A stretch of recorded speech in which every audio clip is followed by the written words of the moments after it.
Welcome to the Radio of Horror YouTube channel. These series of videos that we're going to be posting up here on the network will all tie into comic book characters that have had big media tie-ins either recently or in the more recent past. By recent past, I mean the last few years, so they're still pretty recent. And they might sound somewhat familiar, and some of the audio might be a little out of date. This one's about Doctor Strange. And the time we recorded this was back in 2016 when his first movie came out. So keep in mind, Doctor Strange has also been in Infinity War and Endgame, and recently, the Spider-Man movie, No Way Home. And he's got his own movie coming out soon, Doctor Strange and the Multiverse of Madness, where him, Baron Mordo, Scarlet Witch, America Chavez makes her first appearance, and it's going to be directed by Sam Raimi. And it's coming out later this year. All really looking forward to it. Can't wait. I've even done a Doctor Strange cosplay since I made this original audio recording. What better character to do it this week for a connection to the horror industry, obviously more supernatural and magic based than horror, but still with some horror elements of course, is the Sorcerer Supreme, Dr. Stephen Strange, who has a movie coming out, if you're not aware, this Friday, starring Benedict Cumberbatch. Doctor Strange, for anyone not familiar with his origin story, has a rather unique story, but one also very similar to other heroes, such as Iron Man. He's a brilliant, multi-million-dollar, award-winning surgeon, but he's also kind of a jerk.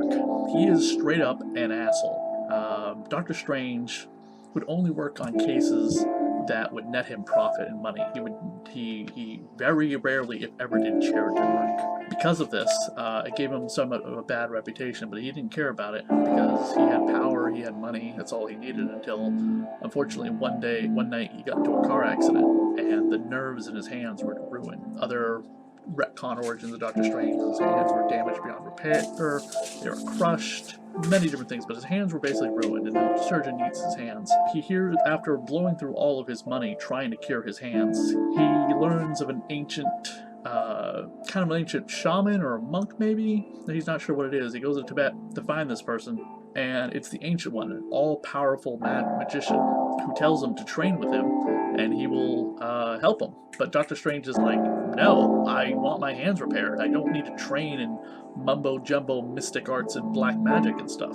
On his way out, he learns that the Ancient One's prized pupil, Baron Mordo, is conspiring against him, and he goes to warn the Ancient One. The Ancient One knew about Baron Mordo's treachery. He allowed Doctor Strange to come to him to show Strange that there is good inside him. And Baron Mordo put a spell on him, and the Ancient One destroys the spell, and that makes Doctor Strange a believer in magic, so he trains with the Ancient One for an undisclosed amount of time. It's definitely a couple of years. He definitely disappears from society for a little while. So Doctor Strange definitely trained for a couple of years. He would eventually take on the title of Sorcerer Supreme once the Ancient One had passed away. Now, Doctor Strange encounters all sorts of great villains in the Marvel Universe. Baron Mordo, who's going to be in the new movie, played by an actor whose name I cannot pronounce, so I'm not even going to try. There's the dreaded Dormammu, who is basically like Doctor Strange's version of the Green Goblin or Lex Luthor to Superman or Spider-Man. Dormammu is a cosmic level omnipotent villain like Thanos or Galactus. He's a big badass, and he's never taken over the Marvel Universe before, but he's always keeps trying. As far as I'm aware, other than the original 1970s Doctor Strange movie starring Peter Horton, Dormammu hasn't showed up anywhere else, including the animated Doctor Strange movie. That's the only other place he showed up. In the original live-action movie, he had Morgan Le Fay working for him. Then there's Nightmare, who basically is kind of like years before there was Freddy Krueger, we had Nightmare. And we also have other demons and monsters. Mephisto's kind of a villain of Doctor Strange. He's kind of an all-over-the Marvel Universe kind of villain. Doctor Strange and all these characters were created by Stan Lee and Steve Ditko. His first appearance was in Strange Tales number 110, and it was 5 issues later they did his origin story.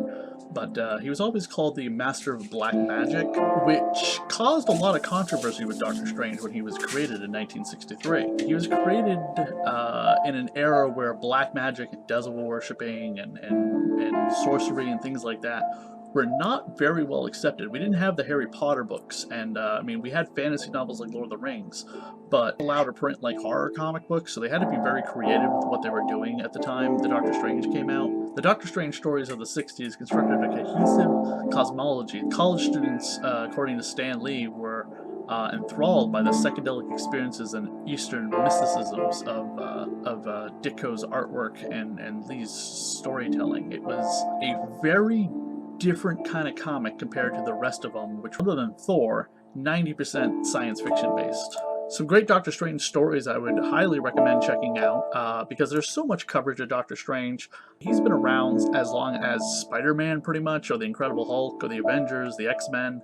You know, he's got such a really long history. It's really hard to go over everything, but a couple things I thought I'd go over, which I think are worth checking out. Doctor Strange and Doctor Doom: Triumph and Torment, where Doctor Doom wants to rescue the soul of his mother, and he needs Doctor Strange's help. That is a great story.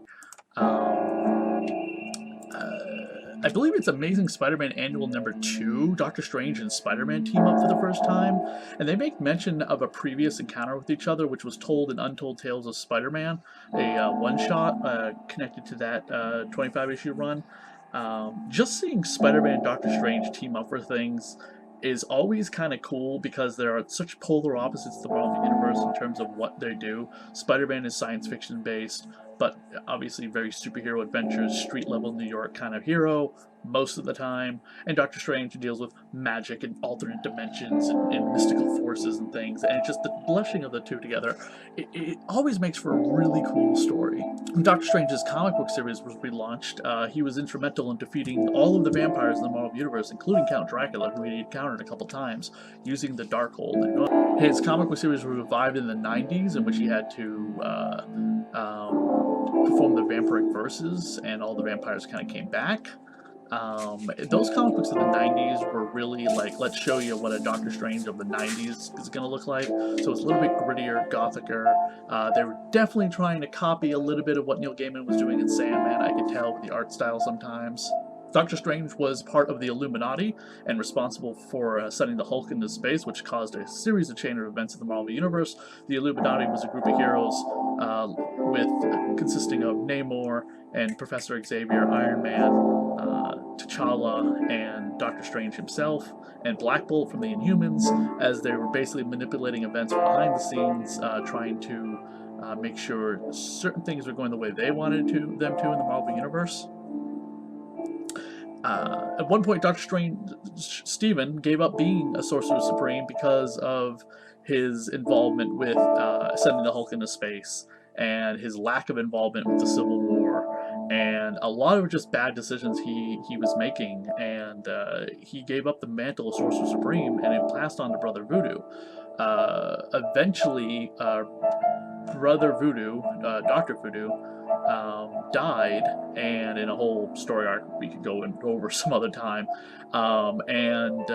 Stephen continued, by the way, practicing mystical arts and being like a good superhero, but just without the title of Sorcerer Supreme. And the Ancient One, who had passed away years ago, came to him and said, because you've shown such great courage despite not having the title and all of the powers of, all the trinkets of the Sorcerer Supreme, I give you the title back. It's proven you truly are the Sorcerer Supreme. Recently, Doctor Strange's book was relaunched at long last. He had been without a comic book series for quite some time. He'd only had miniseries and one-shots, such as Doctor Strange the Oath, which was by Brian K. Vaughan, and a very, very excellent miniseries. In it, a bunch of terrorists, I guess you could call them, called the Empirical, were going around destroying magic in the Marvel Universe. And as of right now, most of the magic in the Marvel Universe has been destroyed.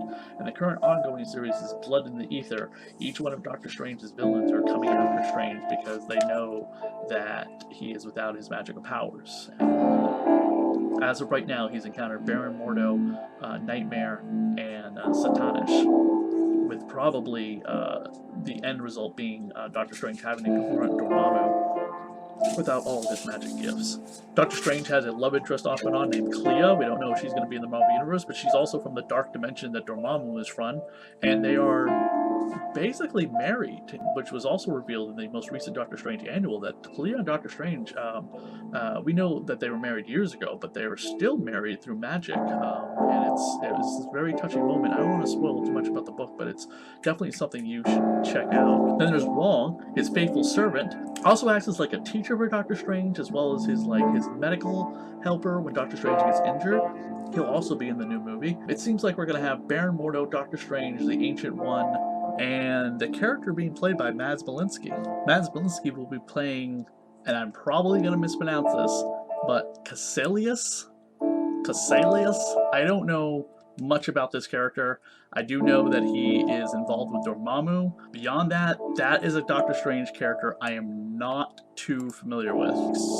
Excuse my knowledge of that one, and including even looking some information up about him online just for reference sake, there's not a lot out there. He doesn't have a whole heck of a lot of appearances in the Marvel Universe fighting Doctor Strange, character like Nightmare or Dormammu does.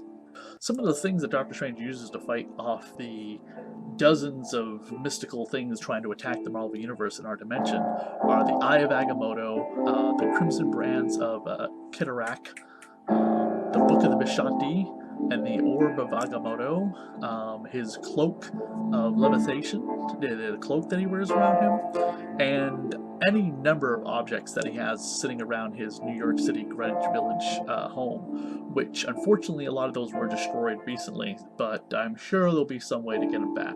Recently, Marvel's been pumping out a bunch of really great Doctor Strange trade paperbacks you can check out. The Oath has recently come out, the Doctor Strange Omnibus, Strange Tales. You can still find the Doctor Strange and Doctor Doom Triumph and Torment that was released a couple years ago in a new graphic novel format, and the first two series of the first two trade paperbacks of the new Doctor Strange series, which is still ongoing, which wrapped up the Last Days of Magic story arc, are now just available as well. Go see Doctor Strange in theaters. Thanks everyone for checking out the Doctor Strange kind of video, giving you a bit of the history as well as some key points in his time here.